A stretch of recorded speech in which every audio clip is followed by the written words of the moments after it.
And you might need some way to take notes too, because it is going to be a demonstration, but it goes through a good portion of the processor. So, and we'll be introducing components at the same time. So, and also today's lab is related to what we'll be talking about as I go through the processor. So that means you're taking notes today. It's going to be helpful in many different ways. All right, the recorder is on, so that means I can go ahead and get started. The announcement is telling you what we're going to talk about today. So I'm just going to briefly go to the announcement and kind of tell you what we are going to do. There we go. There. All right. So what we are going to do today is to take a look at a particular operation, which is subtracting the value of register A from register C, or the other way around. Sorry, it's subtracting the value in register C from register A.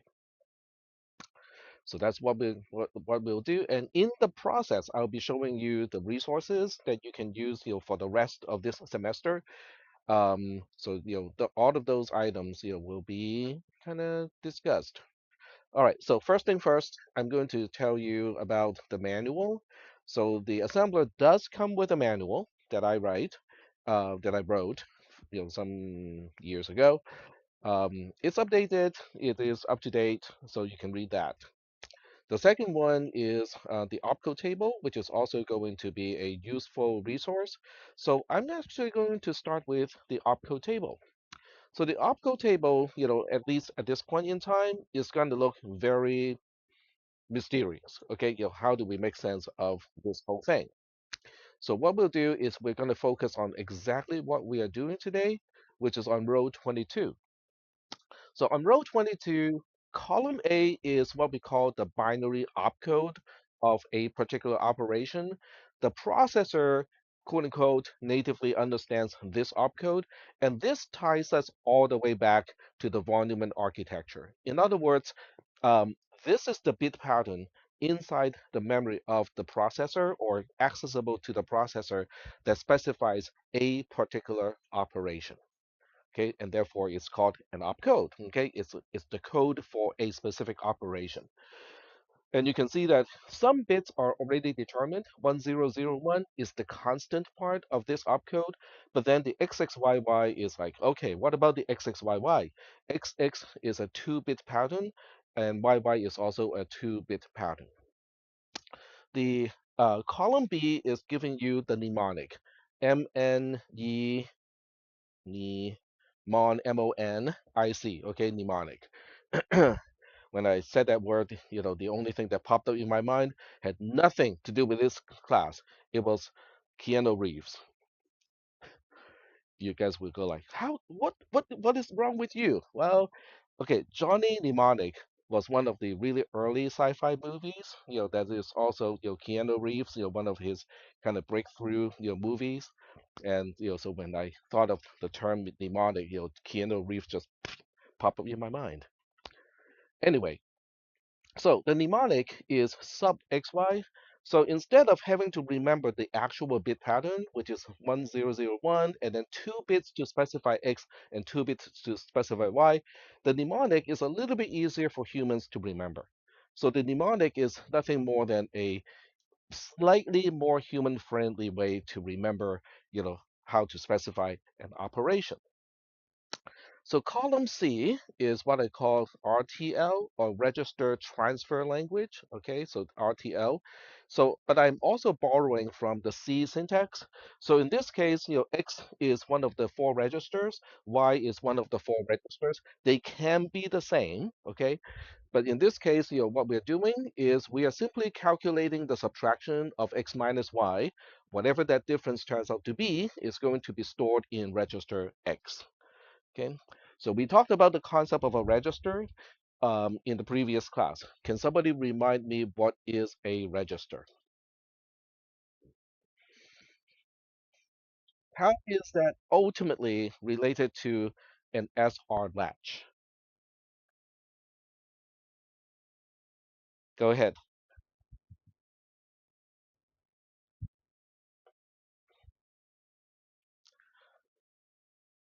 Yep, yep. So the bottom line is it is a mechanism to store a multi-bit pattern. Okay, so that's the bottom line. Yep. But it ties back to the SR latch because a register is essentially a multi-bit D flip-flop. Okay, but the D flip-flop itself is also built upon SR latches. So that's why, ultimately it kind of goes back to SR latches. All right, and then the last column, which is column D, is simply an English description of what it really is, okay? Because in some of these cases, it's not easy to describe it just by looking at these. So sometimes it is helpful to have a purely English description of what the operation is about. So we are going to come back to this opco table from time to time, and it is not going to change for the rest of this semester. So that means, once you find it, which it's not difficult to find because it is inside the subfolder called processor in the share folder that you already have access to. So that means, you can go to this opcode table, go to file, and then just make a copy. So this way you have your own copy that you can annotate anytime you want to. And I recommend you to do that. I mean, if you say, okay, I don't need to, annotate anything, I'm getting everything from the class, that's okay. That's fine too. But on the other hand, if you go like, okay, I think I have a better way to explain this, or I want to attach examples of how this works, then you can have your own version of this, spreadsheet, which is also going to be useful in, guess what? The second exam and also the final exam. So I'm just telling you all of this so that you can start preparing for the second exam and also the final exam by kind of collecting all the information to one place and adding your own notes to whatever I am supplying in class. Yes. So the next exam is about two-thirds through the semester. So I will put it at about week 11 or so. This is week 7. So we have a few weeks to go before the second exam, and obviously the final exam is the final exam, and we follow the final exam schedule for the college. Okay, all right. Okay, so having said all of these things, it doesn't really help to relate back to the processor. So now it is time to go back to the processor and take a look at, okay, but what does this actually mean? So let me go to Logisim. All right, well, this time it opened up in the right window right away, so that's new to me. All right, cool. So there are two things, okay, that we need to take a look at. This is called the register bank. This component is called the register bank, and it holds the four registers. Okay, I simply called the registers, A, B, C, and D. Okay, it's just easier to refer to those as A, B, C, D registers, A, B, C, D. And when you go back to the documentation, so let me go back to the documentation here. X is representing ABCD, Y is also representing one of ABCD. So when you go all the way back to the beginning of the spreadsheet, it basically says that if you want to specify register A, then XX or YY needs to be 0, 0. If you want to refer to register B, then XX or YY needs to be 0, 1, and so on. In other words, registers ABCD is really just an easier way for us to refer to the registers, but ultimately inside the processor, they are distinguished by just a binary number 0, 0, 0, 1, 1, 0, and 1, 1. Are we good with that? Okay. So there are four registers that are software addressable. Okay. There are many other registers in the processor, but many of those registers are not directly addressable by the instructions. All right, so getting back here. So the first thing is take a closer look at the register bank. And this is also a good time for me to remind you of another resource that is available to you. So if you go to the Canvas shell, and there is a link called TTP as a PDF. There we go. So this particular PDF is the diagram of the circuit on one single sheet of paper. So this is basically the same thing as what we normally see in Logisim, except it fits on one single sheet of paper. So you might ask, why do we have this when we already have the circuit diagram? Because this way you can print it out. So once you can print it out, you can also color code the components because it looks really busy. Okay, I have to admit, it is not easy to interpret. It looks really busy, but at the same time, if you know what you're looking for, it's not quite as bad as you think it is. So there are only a few components that are really of importance to us as starting points. The register bank is one of those. So what this means is you can print out the PDF, okay, on a piece of paper, get your highlighter, okay. I know you guys have fancy highlighters like a 12 color set or something like that. So you can use color coding, okay. Just draw an outline around the components, okay, and then have on a separate sheet of paper, use the same color code, and then write down your own explanation of what that thing is and why it is important. Okay, so by doing that, you are getting familiarized with the processor as well as how it is laid out in Logisim. Okay, so that's just me making some recommendations.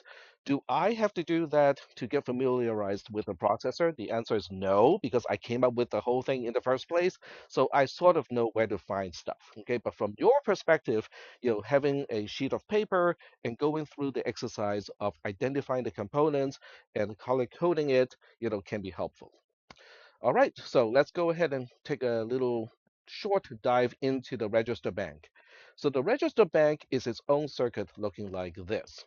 So the first thing we start with would be things that we are familiar with. Okay, this is also the way that I would recommend you, when you're studying, also do the same thing. Start with things that you're familiar with already, and then start to branch out. All right, so we have register A, register B, register C, and also register D. So each one is a register.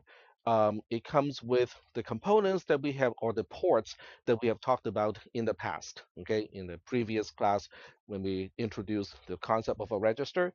So I'm going to quickly go through those ports again. This is D, which is the input. This is where you specify, the new value that you want the register to remember. This is EN, it is the enable. It allows me to specify which register should update. Okay, we'll take a look at the connection topology just a little bit later, so this way we can understand how it works. This is the clock, okay? It controls the timing of when we are going to update it. This is the reset. Okay, this is tied into the watchdog. Okay, remember the watchdog mechanism. So this ties to quote unquote the watchdog mechanism, so that when we power up, quote unquote, power up the computer, we know that okay, let's reset everything to 0. Okay, that's what this port is about. And then finally, we have port Q, which is the output of the content of the register. Port Q is always going to output whatever the register has. So right now it is outputting 00 as we speak. Do we have any questions about the concept of a register? Yes. I don't even know what Q stands for because somehow people just like to use that letter for the output of a transistor to begin with, and then later on when people use registers or flip-flops and even SR latches, they stick to the same convention of using Q as the output. I mean, well, we can ask, right? I mean, now that these days we have AI combined with a browser, we can just go ahead and ask. So we can ask, why is the output of an SR latch usually using the letter Q? Question mark. All right, so we'll see. So the output of an SR latch is conventionally labeled Q as a standard engineering practice and convention, representing the primary output for the stored data, and Q bar, which is the bar usually means negation. So that means this is it. We call it NQ for not Q, but in engineering or electrical engineering term, they usually put a bar on top. But it's harder to use that notation when you're using Logisim, so that's why I just use NQ instead. It is because it's the next available letter after S, R. Oh, that's cute. It's just sequential. They just go from S and then R or RS, and then the next letter is Q. Actually, is it P Q? Yeah, Q R. So Q is before. Okay. And the S actually refers to set R is reset. So they're just being cute of, oh, let's pick a letter that is next to R. That's okay. Now we know. Hmm. All right, getting back to the circuit. There we go. D, that stands for data. That is correct. Yeah, so D is the input, Q is the output. But the input is not useful unless it is enabled and there's a rising edge on the clock. Okay, so that part we kind of talked about in the previous class. So anytime you have a question about any one of these, you can go to the help, go to library reference. Okay, let me pull that window into your view. There we go. And then you just go to, in this case, it would be part of memory. And then you go to register, and now you have the full documentation of, a register. It would explain every single port the same way that I did. So this resource is always in Logisim. So I would highly recommend you to use that resource. Okay. Do we have any questions? Oh, by the way, there's one more thing that is related to taking classes here at ARC or anywhere within Los Rios, or actually within the entire California community college system. You now have free access to Gemini and also Notebook LM. Notebook LM, yes. So I would like to demonstrate it just a little bit because I think some of you may find it useful. It is a free resource. You don't have to pay a monthly fee for that. It might only last a year, okay, but you may only need it for a year, okay? So the first one is Gemini. So we go to gemini.google.com. It is essentially a chatbot, not unlike um, ChatGPT or Claude or Grok, okay? But this one is available to you for free, and the model that is available to you is 2.5 Flash, which is actually quite capable. I have used it already, so it's not a bad chatbot. May not be the best, but definitely not the worst. Okay.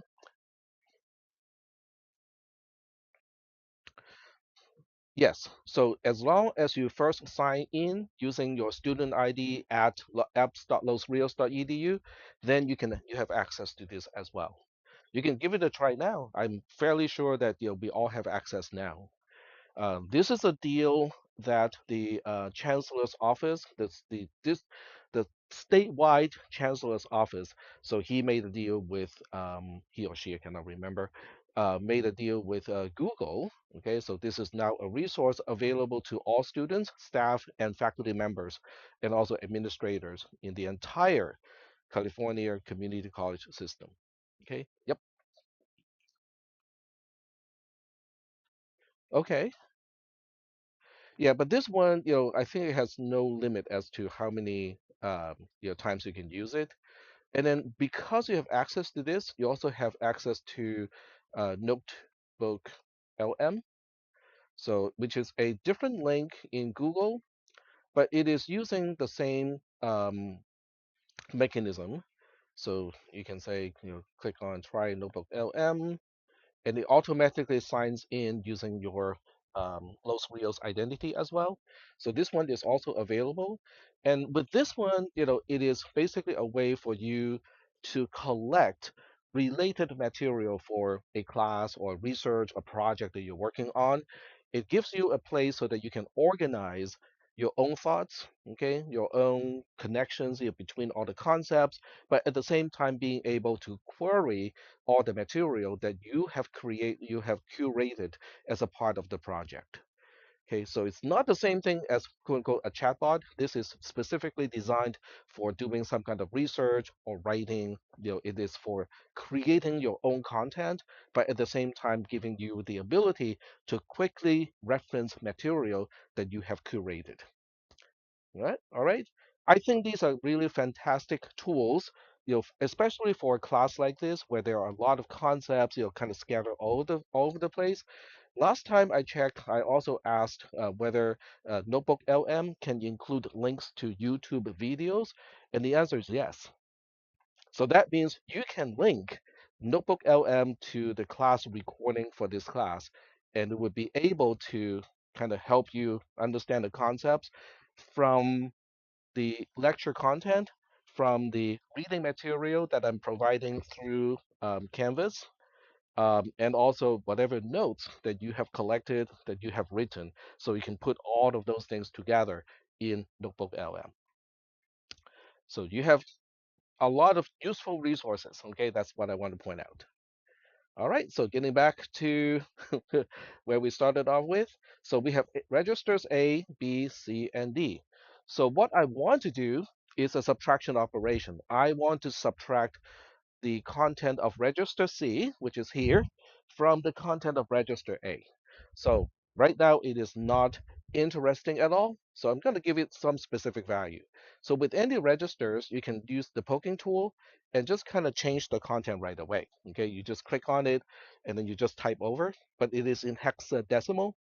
So I can now say, okay, I want this to be 7B, which is in binary 0, 1, 1, 1, 1, 0, 1, 1. Okay, I can do the hexadecimal to binary conversion without a table because I've done it for many, many years, decades. So with this one, I'm just going to say it is a 1, 4. Okay, so this is the subtraction that we want to do. We're subtracting hexadecimal 1, 4 from hexadecimal 7B, and then whatever the result is, we want to store that back into register A. Are we good so far? Okay, so this identifies where the information is coming from and where the result has to go back to. Okay, so we are going to come back to this picture in just a little bit.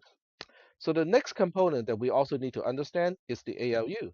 This is the ALU, which stands for the Arithmetic and Logic Unit. Okay, ALU. So the ALU is a little bit complicated, but we can ignore the really complicated part and focus on the part that we actually need. This is the subtractor.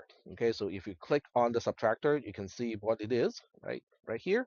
You can see it is a subtractor. Okay, it sounds like it's going to be useful when you want to perform a subtraction, right? So what we want to do is now to take a look at the subtractor and go like, okay, how do we use a subtractor? So to use a subtractor, you have to understand what the inputs are. So the best way is to relate the inputs to the labels that we have used in a full subtraction, a multi-digit subtraction. This is going to be X, this is going to be Y, this is our T0, okay? The carry bit that we normally assume to be zero, and it is actually tied into zero in this case.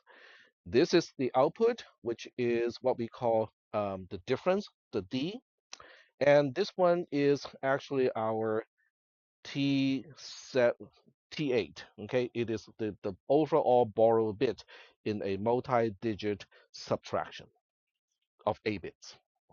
Okay, so that means we have now identified what each port means and relate that back to the terminology that we have been using in multi-digit subtraction. Are we good so far? All right.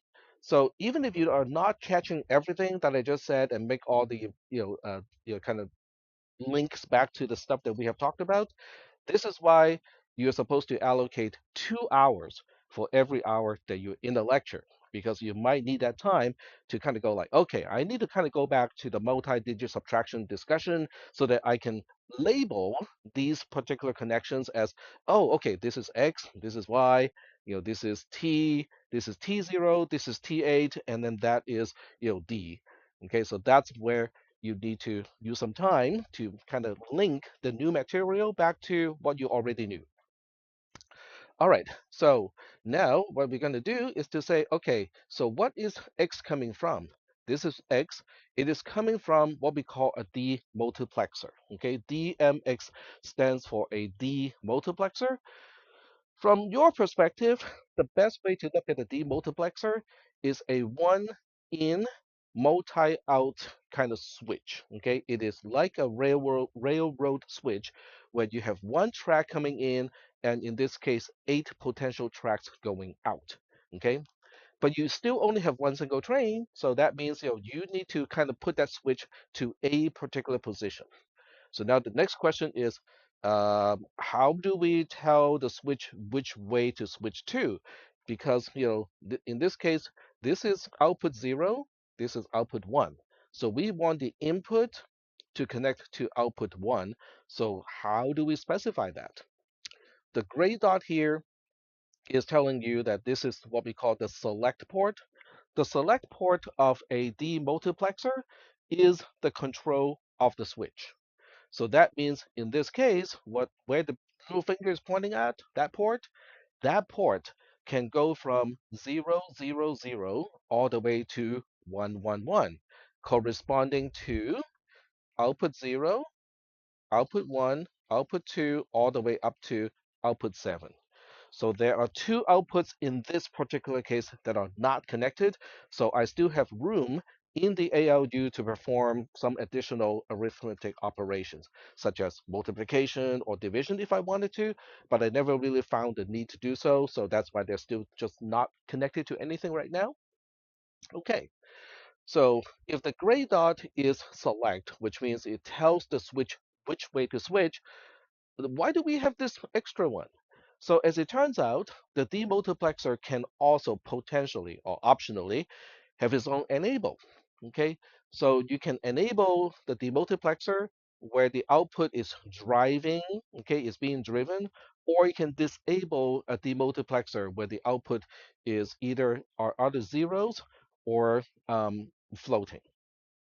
Okay, so I just referred to a few terms that might be new to you. So the next thing we're going to do is to go back to the help to consult. Okay, what do those terms particularly mean? So let me go to, did I close that window? It looks like I've closed that window. Okay, that's fine.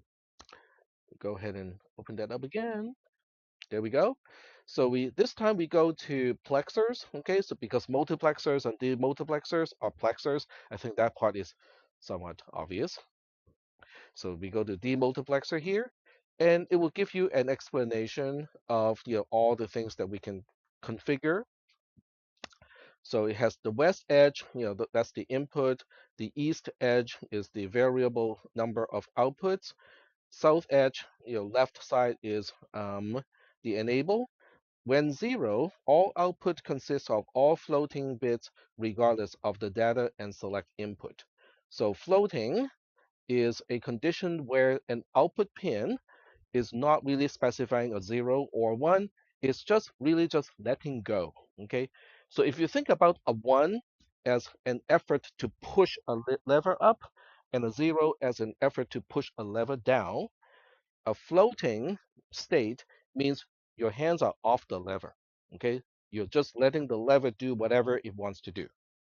That's the floating state. Are we good so far? Okay. Let's see. What else do we have to specify here? South edge, right side, indicated by the gray dot, gray circle, is the select input. The value of this input determines to which output on the east edge to route the value received on the west edge.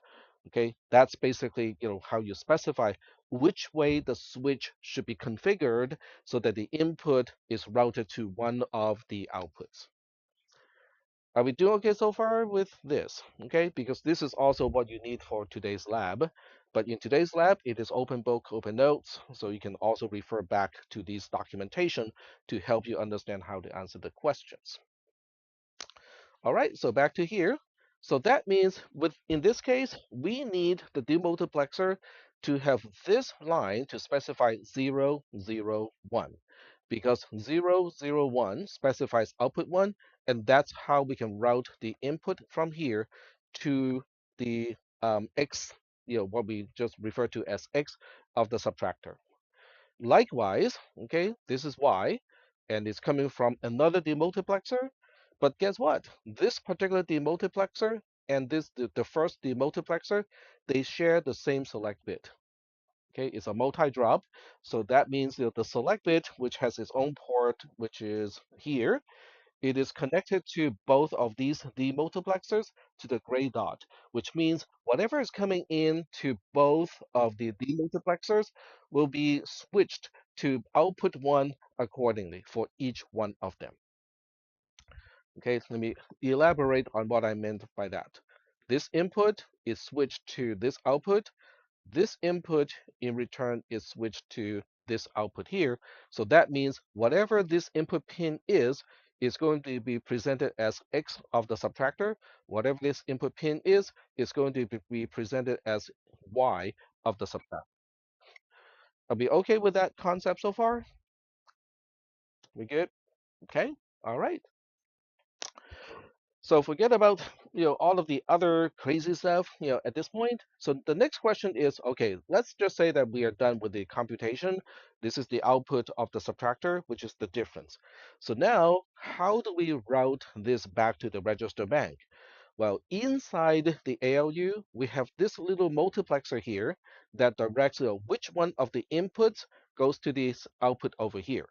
So that means the term multiplexer is basically the inverse of a demultiplexer. They're basically inverses of each other. With a demultiplexer, we have one input, multiple outputs. With a multiplexer, we have multiple inputs and one single output. So the job of a multiplexer is to determine which one of the inputs would be switched to the output. Are we okay with that concept? But otherwise, it has exactly the same ports, okay? So it has a gray dot here. The gray dot is connected to exactly the same as the other two gray dots. So if I click on this and highlight it, you can see this one is highlighted, this one is highlighted, so is this one. So these three components, two demultiplexers and one multiplexer, they work in concert, okay? Because they are basically saying, all right, we have six possible operations here. Which way should I route the input information to so that we can perform that specific operation? Okay, subtraction turns out to be operation one, which is denoted by 0, 0, 1. So that means I need this y to be 0, 0, 1. So 0, 0, 0 is not going to get the job done, but I'm just illustrating, what is needed in order to get the job done. All right. Yes.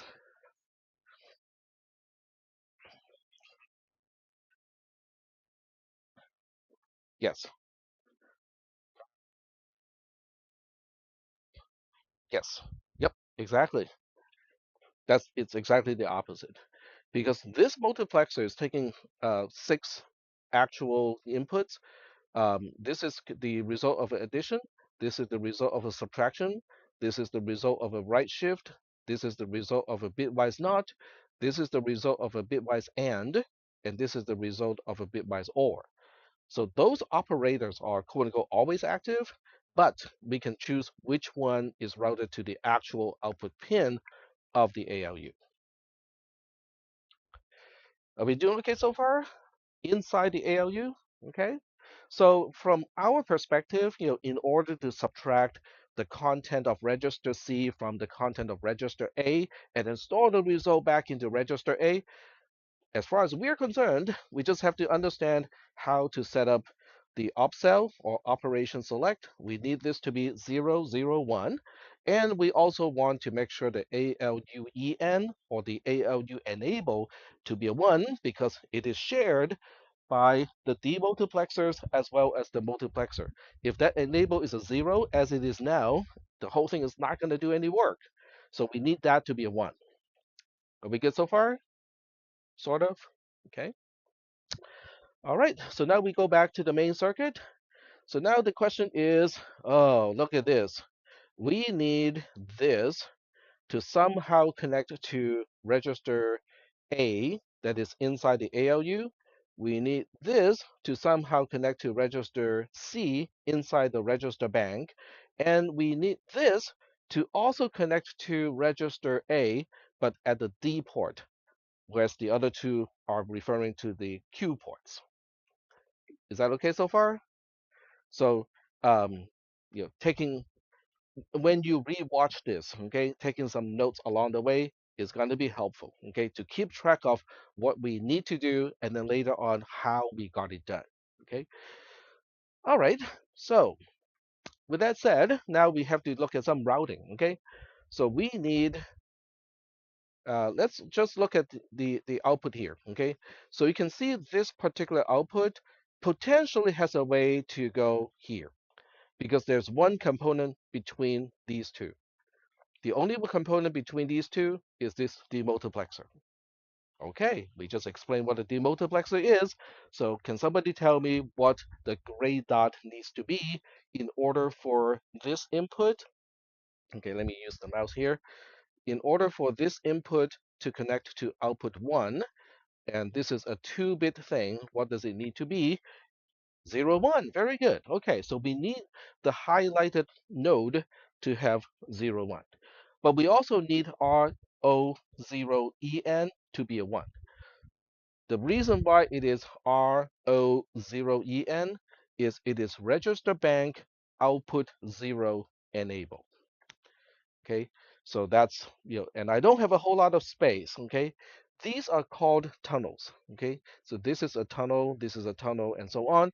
Tunnels basically, have you guys played the game Portal? Yeah, that's basically what it is. Basically, it's a portal. So that means every single tunnel with the same name, they are all logically connected. Instead of having wires flying all over the place, crossing and whatnot, this is a cleaner way to say that, oh, okay, this is register output 0 enable, and then somewhere else, like really far away, I can have another tunnel of exactly the same name, and then they're logically connected. All right. So, okay, so we have just figured out, what uh, RO0 DMX needs to be, because that needs to be 0, 1. Okay, this needs to be 0, 1. This needs to be a 1. Then we would have connected this output from the register bank to this input of the ALU. Okay, so in the whole process of explaining these operations, I am explaining what a demultiplexer is, what a multiplexer is at the same time. So I'm basically using this as an opportunity to both introduce the processor itself, the architecture, how things are connected, and also to explain the individual components that we are using. Yep. That is correct. This is the heart of a von Neumann architecture because the von Neumann architecture needs some kind of mechanism so that these pathways between the components, the pathways between the 4 registers in the register bank, and then the 6 actual computational circuits inside the ALU, we need a flexible way to route those components in order to perform a flexible um, array of operations. So that's why we have all of these multiplexers and demultiplexers and whatnot because they are railroad switches. Okay. In other words, we're asking, okay, what do we want the island of Solder to do? Okay. Oh, right now, we need to make toys, okay? So we need to route raw material from this station, from this warehouse to this port of the factory. And then we also need to route people, the workers, from this town to the other station, next to the factory. And then whatever we are cranking out, we need to box those things and then send those all the way out to one of the seaports so we can export those. Now, I don't really think England will export any toys to the rest of the world anytime soon, but it's an example. Think of it as tea, Earl Grey. Okay, we're exporting Earl Grey. I think that is more appropriate. And instead of the fat controller, you can think, Jean-Luc Picard is the controller of the island. I think Patrick Stewart would actually be delighted to be the controller for once. If you don't know what I'm talking about, that's okay. It will not be in the exam or the quizzes or the labs. Okay. All right. So now there's one more thing, right? Because the output of the ALU also needs to be routed to the input of the register bank in order to update register A. So these two, okay, look at these two wires. This is the first, This is the second. They are only separated by this multiplexer.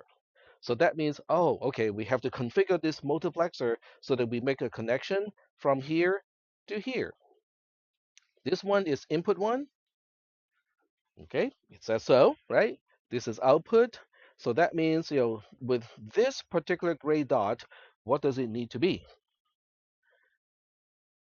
It's okay. 0 1 is one way to do it, but since it only needs one bit, we just call it one. Okay, but 0 1 is technically correct, even though it has one extra bit that we don't need.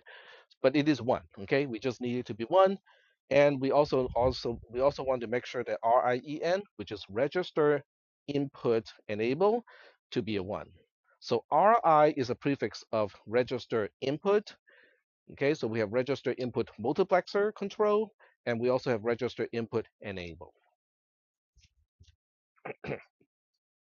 Well, say again. Yes, so it goes into both the multiplexer and also into the register bank. So now we go back into the register bank. Say again. It has, okay, let me go back. So it has one port to tell you which input to connect to the output. That would be the job of the gray dot. This is enable, which means I have the ability to say, okay, whatever the inputs are, don't even bother to output. Yep. All right. So now we are completing the whole thing. We go back into the register bank and we say, okay, at some point in time, this pin, this input pin, is going to have the difference of the subtraction that we want to perform. But you look at this and go like, oh, are we updating A, B, C, and D at the same time?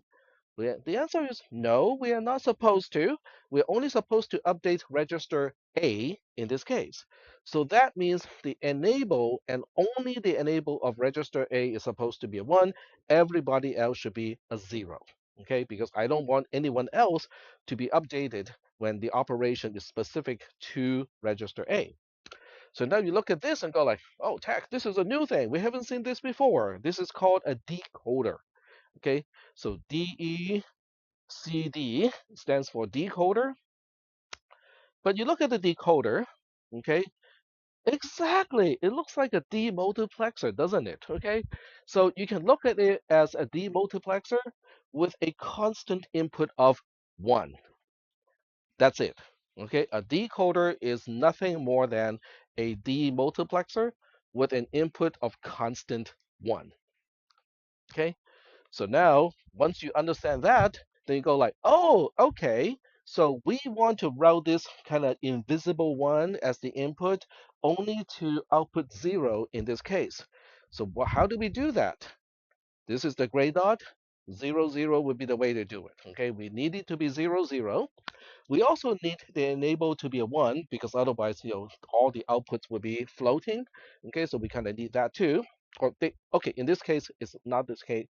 It is not the case because when you look at this decoder and look at these attributes here, so now the question is, what exactly is three-state as opposed to, what does a no do, what does a yes do, and how is that different from disabled output, and so on, okay? So now we can take a deeper dive into these attributes, okay? So three-state is basically asking, is the output of an,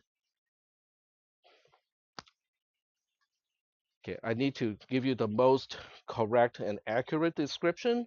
So three-state is asking the question of how should we treat unselected outputs of an enabled decoder or demultiplexer. Let me say that one more time, okay? It specifies the state of unselected outputs of an enabled multiplexer. Yes,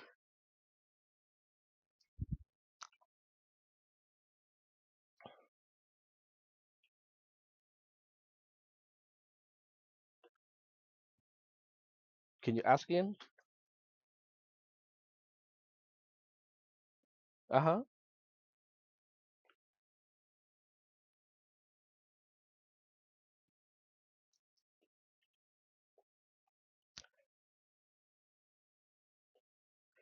All right. So let me write this down because I think it's helpful to write it down. Okay, so we'll go ahead and write this down. So three state is determining, okay, specify the behavior of outputs of unselected outputs of the demux, the multiplexer or decoder, because they're really essentially the same thing, when the demux is enabled. So that's the key, okay? If the demultiplexer is not enabled, we don't even give anything, we don't care about the three state, okay? So wait, tech, so if it is disabled, then how do we specify the output, the next item? So the next item has two options. It can either be a zero or three state. So with this one, we choose zero because we need to convince all the registers not to update at all. Okay, so we need it to be zero. So so that's why we have two things that seem to be confusing, because one is basically saying, okay, what about the outputs that are not selected when the demultiplexer is enabled? The other one, okay, disabled output specifies the behavior of all outputs when the demux is disabled. All right. So whether the demultiplexer is enabled or disabled is important, because if it is enabled, then we go to the three state to determine what about the ones that are not selected, because the one that is selected is easy, right? It just connects to the input. It's the ones that are not connected to the input when the demultiplexer is enabled that we kind of go like, okay, are those guys all going to output zeros or are they going to be floating? That is the job of three state. The next one, which is called disabled output, is only useful when the demultiplexer itself is disabled, which means the en of the entire demultiplexer is a zero. The last one, which is include enable, in this case it is a one, which means we have an extra pin to allow something outside to specify whether the demultiplexer, or in this case the decoder, is enabled or not. So if you answer no over here, then by default, the demultiplexer or decoder is always enabled. If you do not have an extra pin to turn it off, then it is always turned on. Are we good so far? All right. It is it is inside the register bank. Yes, the component is inside the register bank. We're looking at the decoder here. But all the multiplexers have exactly the same attributes. They work exactly the same way.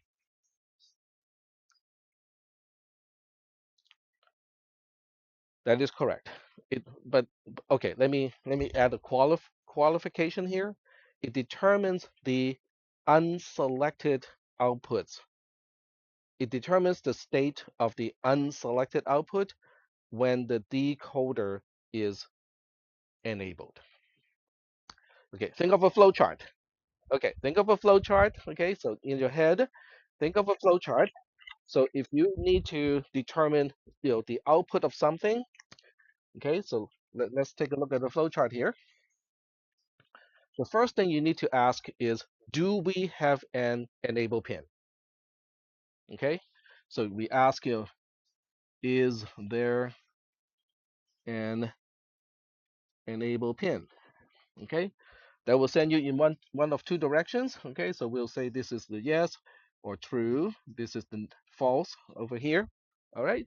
So if there is no enable, okay, that means the device is always enabled.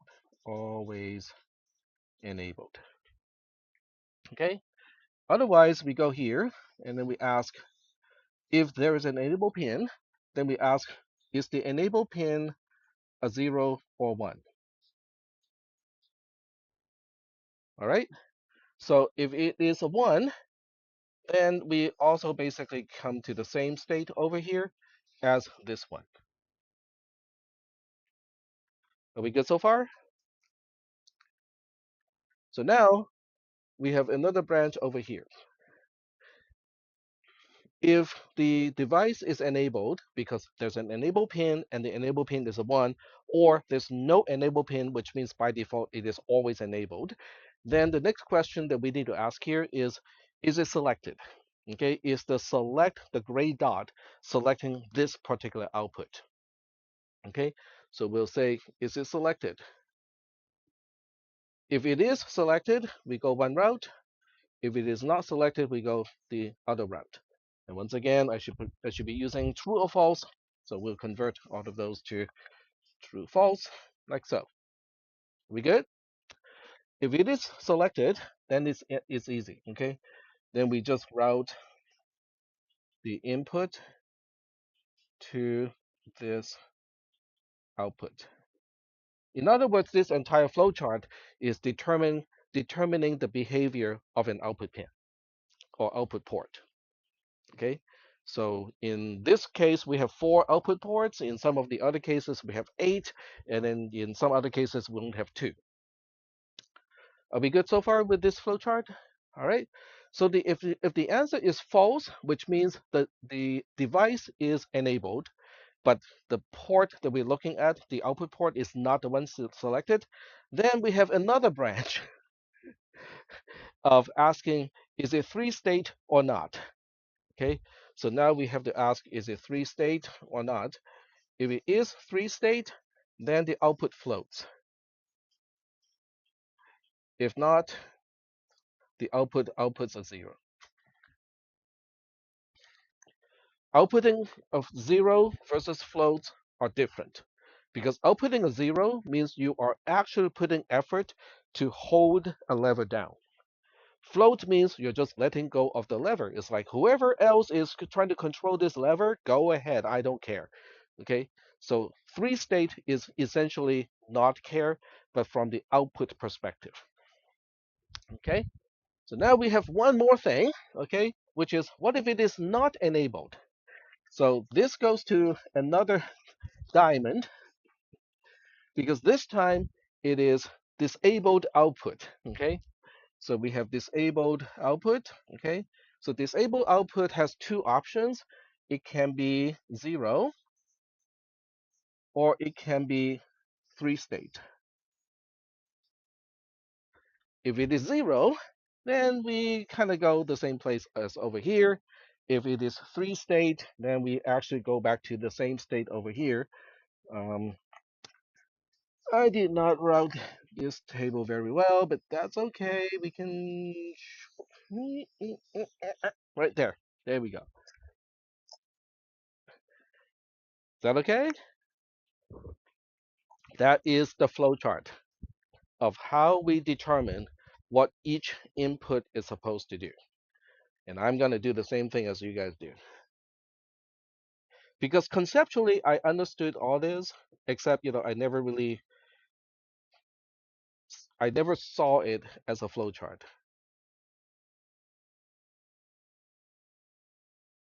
There we go. I'll take a picture and then clean it up some other time. There we go. Now, this flowchart is going to be quite useful in your lab, okay? Because in your lab, you'll be asked about stuff like this. All right. So are we good so far? Yeah. Okay. So we're almost done. Okay. So we have now determined that this port. Okay. Let me go back to the poking tool. So now we have determined, in order to perform the subtraction that we just mentioned, this needs to be a 1 and this needs to be 0, 0. Okay. Very good. So the only thing left for us to determine is what about this multiplexer and what about this multiplexer over here? So we need this to go from the Q port of register A. We need to connect this over here. And then with the other one, we need to connect this over here. So that means one thing, this one, in order for input 0 to connect to the output, register output 0 select needs to be 0, 0, as it is now. But in order for this output to connect to the third input or input 2, we need this to be 1, 0. Are we good so far? So this is from the perspective from inside the register bank, how we route the output of registers to the two output of the entire register bank, and how we route the only input to one of the four registers that needs to be updated when the operation is done. Is that okay? All right. So now we basically try to complete the whole picture, and we want to specify that operation. To specify that operation, we go back to the opcode table. Okay. So in the opcode table, on the row that we were looking at, which is the subtraction here. Okay. So now the question is, what is supposed to be XX and what is supposed to be YY? XX is, sorry, 0010. Yep, you're correct. So XX is 00 in order to specify register A as the one that is providing the subtrahend, minuend, sorry, is supplying the minuend, and then the Y is the one that is supplying the subtrahend. So we need XX to be 00 to specify register A. We need Y to be 10 to specify register C.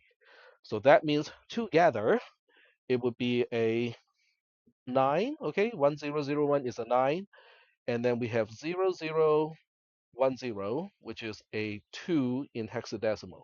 So 92 is the opcode that we need. All right. So now we go to the processor again, go to RAM, okay, and here's RAM. Go to location 00 because execution always starts at location 00 when you reset the processor. And you can always just click on it, and just like with the register, type in the content in hexadecimal.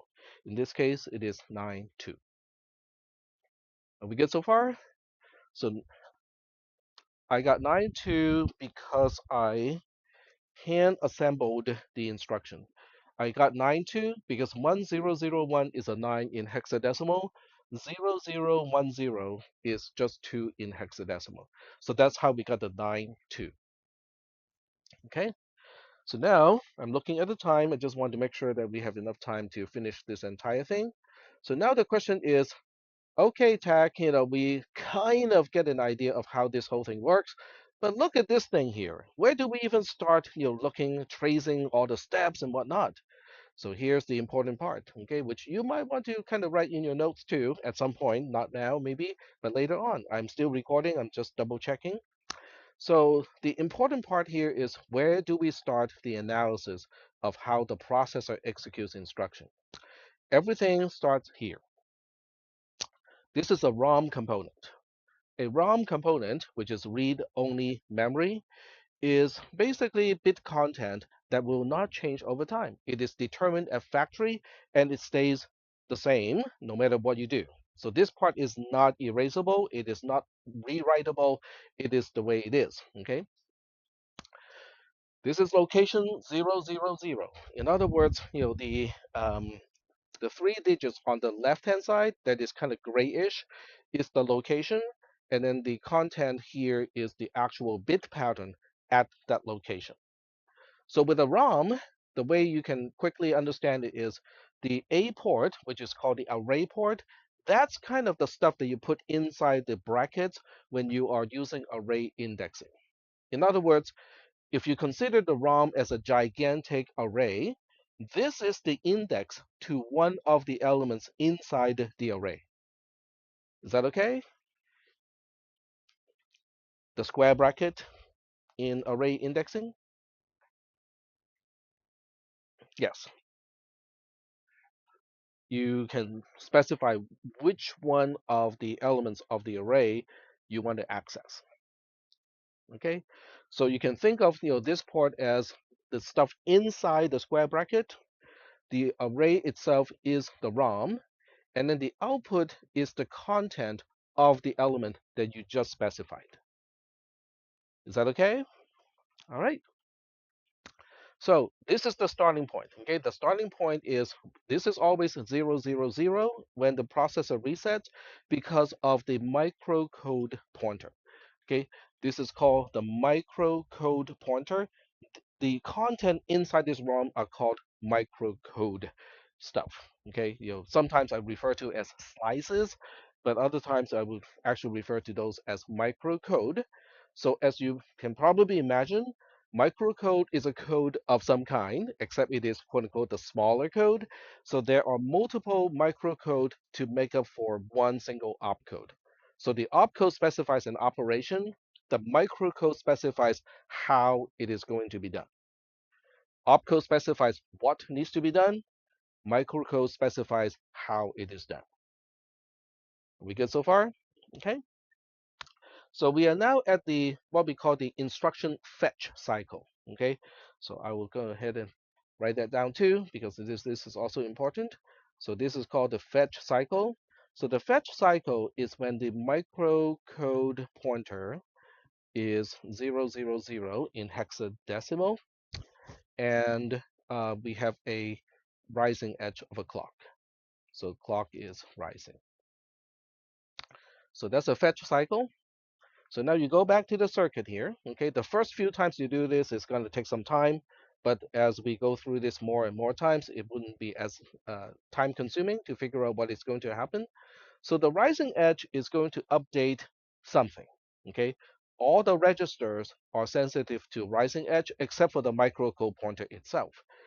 If you put your selection thing over the microcode pointer, you can see this one is sensitive to falling edge, but all the other registers are sensitive to rising edge. So now the next question is, okay, but how do I know which register is going to be updated? First thing is to map out all the registers. Okay, so this is where your little highlighter is going to be coming in handy because you can highlight the registers because the registers are important. So I'll point out all the registers here, and you might want to do this after the class, print out it on a piece of paper or do it digitally. This is a register. It is called the program counter. PC stands for program counter. This is the instruction register. It is also a register. So these two registers exist outside of the register bank. They are not instruction addressable. So they are important, but nonetheless, they are not addressable directly. And then we have another register here called the flags register. Those are the only, well, and also the only other there are four registers. The only other register is the microcode pointer. So what this means is once you print out the map of the processor, highlight the registers, okay, because the registers are important. So now your next task is to look at these registers and ask, okay, who's enabled? Well, we can see the microcode pointer is enabled. In fact, it is always enabled, okay? But the microcode pointer is the one that is sensitive to a falling edge. The clock is low right now, which means the transition is going to be a rising edge. So that means the microcode pointer is not going to do a single thing. Okay, fine. So who's going to do something? Ooh, look at this. The instruction register is going to do something, right? Because the enable is bright green, it is enabled, and we're going to have a rising edge clock. So that means, oh, I need to ask some questions now because I know the instruction register is going to be updated. So what questions do you think you should ask? From where? Exactly. Okay, we know it's going to update. The question is, what is going to supply the content? So that means we're going to track down the input of the instruction register and see where it is going. Unfortunately, it goes kind of all over the place. But you can rule out many of these connections. Like this one here, you can rule out and say, it is not important because this demultiplexer is disabled at this point. Okay, so we can rule that out. And what about this stuff over here? Oh, this is an input to a multiplexer. It is not going to output anything. This is also the input of a multiplexer. It's not going to output anything. So that means this connection, and this connection are all not going to contribute the content that is um, that is used to update the instruction register. So we now only have one place left, which is over here, RAM. That's the output of RAM. So now we look at the RAM component, and this ties everything back to once again the von Neumann architecture. because now we are asking the RAM component and say, hey, I know you're supposed to store some instructions. Give me that instruction now. That is what the fetch cycle is doing. It's using. Okay, I'm not going to give you the spoiler. Okay, but it's querying the RAM and go like, give me the next instruction. So you can see that the RAM is addressing location 00. So what is the next question you should ask? How does it know that we're supposed to read from location 00? Okay, so the way it knows that it's supposed to read from location 00 is the A port. It is once again the address port. This is controlling which location of RAM is outputting its content to the D port. Okay, so once again, the A port is the stuff that goes into the square bracket when you use array indexing. In this case, the RAM is acting like a ROM because we are reading, we are not overwriting. The reason why we know we are reading but not overwriting has to do with the LD port over here. So the LD port says if one, it is a load, and it is a load means it is outputting content to the D port. It's not updating anything. If it's outputting something, the clock line actually does not serve any purpose. The select port here is more like an enable. Okay, so you look at the select port of RAM as an enable. It is basically saying, hey, RAM, pay attention. I'm talking to you. Okay, you need to do something. So, what is the next question? We now know that A port is specifying which location or the content of which location to serve as the D port output. So what is the next question? Where is the A port getting its content? Okay. So what I'm trying to do here is to kind of have explain the thinking process. Okay. How do you solve the puzzle? You know a component is active, and then what additional questions should you ask in order to understand how the whole thing operates? So that's what I'm trying to kind of disclose at this point. So you follow this line, okay? This is an output pin, which is not going to specify the content. It's just reflecting the content of that wire or of that node. So that means, oh, we have to look at this output from a multiplexer. A multiplexer is multiple in, one out, right? This is the output. So what is the next question? Which input connects to the output? And how do we answer that question? The select the little gray dot, right? So we look at the gray dot here, okay? The gray dot has a name of address multiplexer, and it is bright green, which means it is a one, okay? So if this is a one, that means, oh, this is input zero, this is input one. We should track down input one, right? So now we track that down, okay? And oh, look at this. It is coming out of the Q port of the program counter. The program counter is a register, yes. So the purpose of the program counter as a register is to keep track of which location contains quote unquote the next opcode for the processor to execute. That's the job of the program counter. It's kind of like a bookmark. So imagine you have a really thick operation manual and you're working for Amazon, okay? So you're following the instructions of a page and then you need to move on to the next page. But between reading the pages, you actually have to go to the shelves and pull something, put it into the cart, push the cart around, okay? So by the time you go back and go like, okay, what is my next instruction? If you don't have a little bookmark to keep track of where you are at in the instruction manual, you're gonna lose track of that, right? That's what a program counter is. All it is a bookmark to keep track of where do I find the next page of the instructions? That's the job of the program counter. Okay. Okay. So now that we understand this entire process, we will give the processor a rising edge, which I think is Control T. But let me just double check and make sure. Click once is Control T. All right. So what you need to do is to focus on just this part here. So Control T, ooh, okay. It just read 92 from location 00 of RAM into the instruction register. So the next clock is going to be a falling edge. Nothing, nobody is going to do a single thing on the falling edge except for the microcode counter or pointer.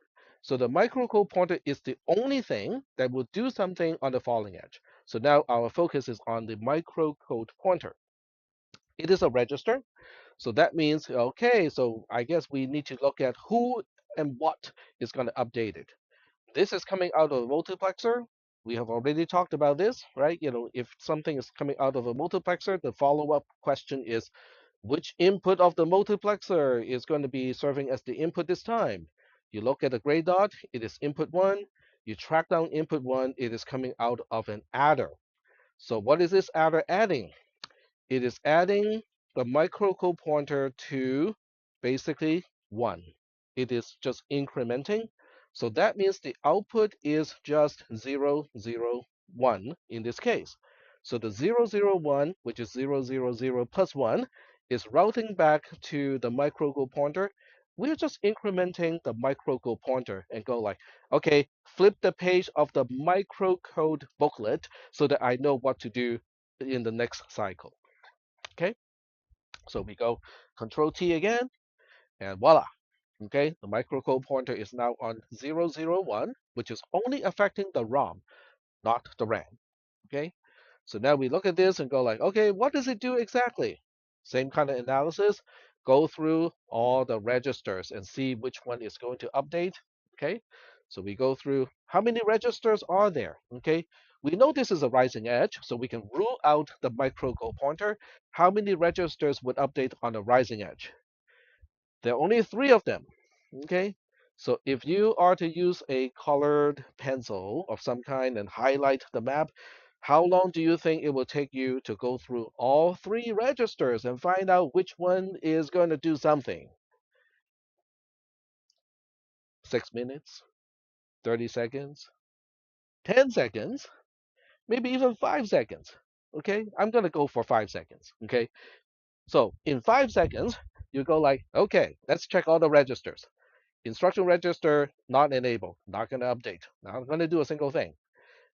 Flex register up here, not enabled, not going to do a single thing. Oh, look at this. The program counter has enabled being a bright green. It's going to do something.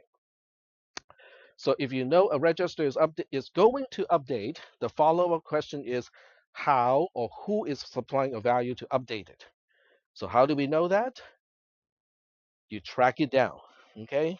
So you track it down, you look at the input to the program counter. It is coming out of a multiplexer, not surprisingly. So in this case, we're not going to dig into what is PCMux for now, okay? But PCMux is a 0, which means now we need to track down 0 here. And it is going to, oh, this is the same kind of mechanism we just saw a little bit earlier. It is coming out of an adder, and essentially it's just adding 1 to whatever the program counter has. In other words, we are now incrementing the program counter. Okay, why are we incrementing the program counter? Because we have already read the content of location 0, 0, 0 of RAM. So that means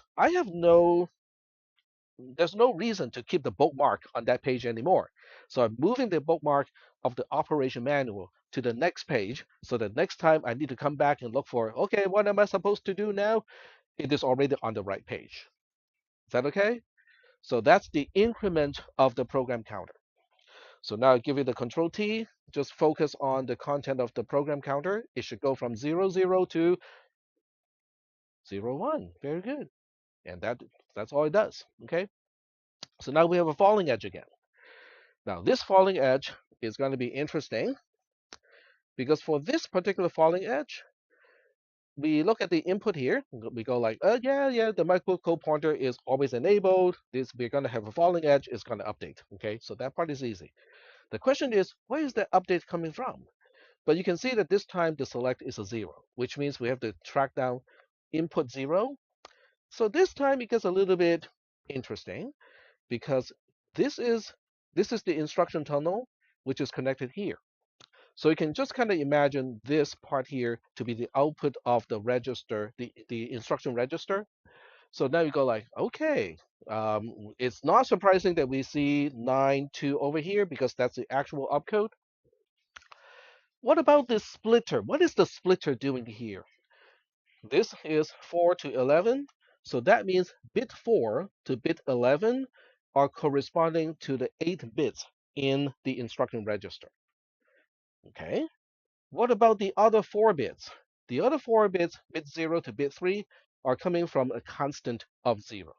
So that means the actual output of this particular splitter is 920. We just padded 4 bits on the right hand side. Okay, so that means, oh, okay, so that means when we perform another edge, which is a falling edge, then we are expecting the microcode pointer to become 920. Okay, so here we go, Control T. Now this particular step is also important. It is called decoding. Okay, we are decoding the opcode so that we go to the correct page in the ROM so that the ROM can now specify what the rest of the processor is supposed to do. Okay, so let me go back to my little notebook here. Okay, so we now say decode. So decode works when the microcode pointer is 001 and we have a falling edge on the clock. That transition itself is decoding. Okay, so this is important. Okay, so now we switch track here and then we give it a Control T. Aha, okay, exactly the way we expected it to happen. Microcode pointer is now 920, but because the output of this register goes to the A port of ROM, so that means in the ROM, we're also going to location 920, which has this kind of crazy bit pattern in hexadecimal. Well, or is it crazy? Well, let's check out. Okay, let's check this out. Okay, I hope you guys still remember last time what we expected the register bank to be configured. We want register A to be the only one enabled to store the result of the subtraction, right? We want register A to go to output 0 of the register bank, which means we need register out 0 select to be 00. Cool. We need register C's output, which is Q, to become the output of register out 1 to be routed over there, which means we need this input, which is input 2, to connect to the output, which also means our register output 1 select needs to be a 10. Ooh, magically, all those select bits are now falling into place. But wait, Tech, there's more. All right. So now we know that this is the correct output. The question is this really routed to the in one of the ALU? In other words, is this input routed to output 1 or 01? So we take a look at the select bit here. Oh, it is 01, magically. And we want to see if out 1 from the register bank is feeding into of the ALU. So we want to see if these two are ultimately connected. So in order for that to happen, I need to first go through this node. And that really is output 1 of this demultiplexer. And the select here is selecting output 1. And now we look at this multiplexer and go like, okay, is this selecting input 0 to the output? So we are now looking at, I know this one looks really ugly, but this is the actual select. It is a dark green, which is a 0. So we are indeed specifying that for this multiplexer, input 0, which is what I'm highlighting right now, does go to the output, which ends up to be into of the ALU. But remember, the ALU needs to be enabled. Okay, it is enabled. And it also needs a select to specify the subtraction operation. From before, we know the subtraction is 001 as an operation because the subtractor is the second thing that can perform operations. So, oh yeah, we have everything routed correctly. So we go to view ALU and we can now see that we are actually indeed performing a subtraction because this demultiplexer is using the select to go like, oh, okay, this input is going to this output. this demultiplexer is now saying this input is going to this output. So that means the subtractor has the two pieces of information that it needs. It performs the calculation or the result of the calculation goes to input 1 of this multiplexer. The multiplexer has a select of 001, which connects input 1 of the multiplexer to the actual output port of the ALU. So now we are looking at this output of the ALU. It goes back into the multiplexer here, and we do need to make sure this multiplexer is routing input 1 to the output, but that's exactly what the select of this multiplexer is doing. It is also enabled. So now we have gone the entire full circle. We go back to the register bank and say, oh, okay, now we know this is in fact coming back from the ALU, which is performing a subtraction, and we are storing the difference of the subtraction back into register A. So before we go any further, we're going to do the subtraction ourselves, okay, to make sure that it is in fact doing the subtraction correctly. So we have a 7b minus a 1 4. So we're going to do base 16 subtraction, okay, without converting to base 2 first. B minus 4 is a 7 with no borrow. 7 minus 1 without a borrow of 1 is just going to be a 6. 6, 7 is going to be 0, 1, 1, 0, 0, 1, 1, 1. And that is exactly what we are seeing here. So once we have another control T, okay, so this is the magical moment.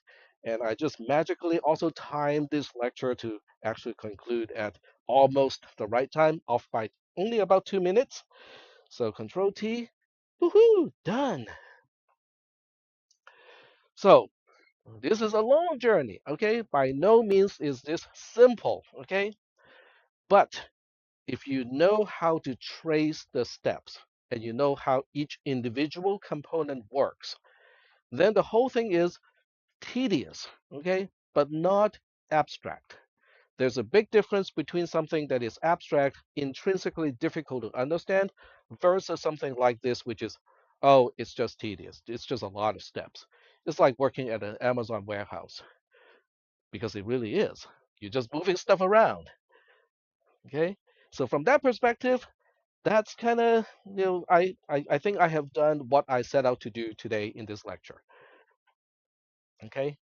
Now, do you need to go back and kind of watch this again? Maybe. Okay. Do you need to kind of watch it with the pause button? Okay. You just kind of pause and jot down some notes. Possibly. Okay.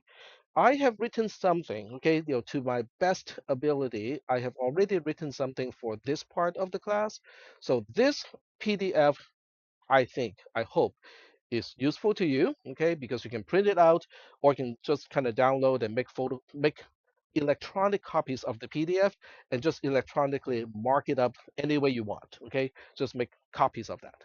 But I also have written some instructions to kind of conclude or to basically mirror what I said in today's class. So we are actually down here already.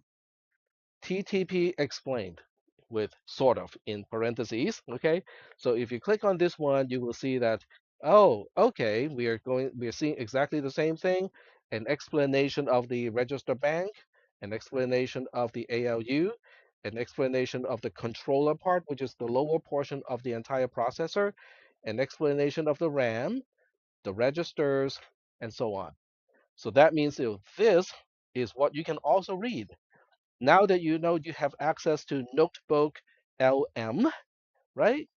So if you're curious about what it can do for you, I think this is a perfect opportunity. Okay, give it the document over here, link it to today's lecture recording. Okay, link it also. Type your own notes. Okay, the best you can. Okay, the best you can represent what you have understood, throw it all into Notebook LM, and then you can start to ask questions. You can interact with the content. All right. So today's lab. So today's lab is two-stage. This is the first time I try to do something like this. Okay, so it's a two-stage kind of lab. The first stage is what you need to do in the lab here, but I think it's doable within the lab portion. So let me go back and show you what I mean by that. Excuse all the scrolling. So today's lab is this one and also this one over here. This is the portion that you have to do in the lab. This is the portion that you can do at home. So we have a little bit of a homework today. The part that you do today, let me just go ahead and open a new tab.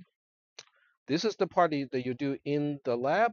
It is using Edgy as a access code. I'm gonna write it on the whiteboard. You might want to write it down too. So Edgy is for the lab portion. And then the other one has a different access code. So the other one, which is called more processor components, has a different access code. It is TTP.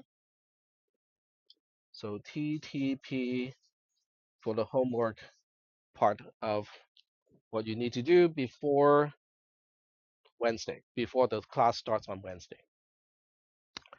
So are we good? All right. So one part you have to do it here because I put the IP filter.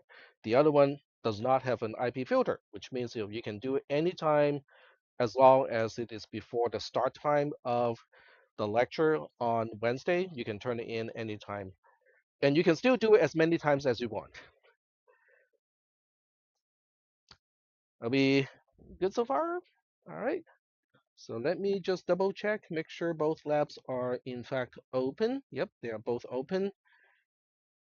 And that's it for today.